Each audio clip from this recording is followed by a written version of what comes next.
ఈ రోజున మీకు ఒక అద్భుతమైన కథ చెప్తాను. ఒక ఊరిలో ఒక ముసలావిడ ఉండేదనమాట. ఆవిడ ఏ పని చేస్తున్నా కానీ కృష్ణార్పణం, కృష్ణార్పణం అనేది. ఆఖరికి వంట చేస్తున్నా సరే, చెత్త బయట పడేస్తున్నా సరే కృష్ణార్పణం అనేది. ఒకరోజు చెత్త పడేస్తూ ఉండగా కృష్ణార్పణం అన్నది.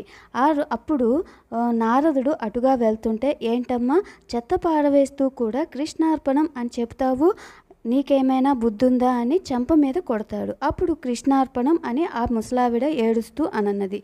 మళ్ళీ కృష్ణార్పణం అంటావు అని ఇంకొక చెంప మీద కొడతాడు. ఇలా రెండు చేతులు పట్టుకొని కూడా ఆవిడ ఏడుస్తూ కృష్ణార్పణం అన్నది. అప్పుడు నారదుల వారు శ్రీకృష్ణుడి దగ్గరకు చెప్పడానికి వెళ్ళగా స్వామి రెండు చెంపలు కూడా పట్టుకొని కూర్చొని ఏడుస్తూ ఉండాడు. ఏంటి స్వామి ఇలా నువ్వు ఏడుస్తున్నావు అని అడగగా, నువ్వే కదా నారద కొట్టింది అని స్వామి బదులిచ్చారు. తరువాత నేనెప్పుడు కొట్టాను స్వామి అని నారదుల వారు అడగగా, ముసలావిడిని కొట్టినప్పుడు తను కృష్ణార్పణం అన్నది అప్పుడు నాకే వర్తిస్తుంది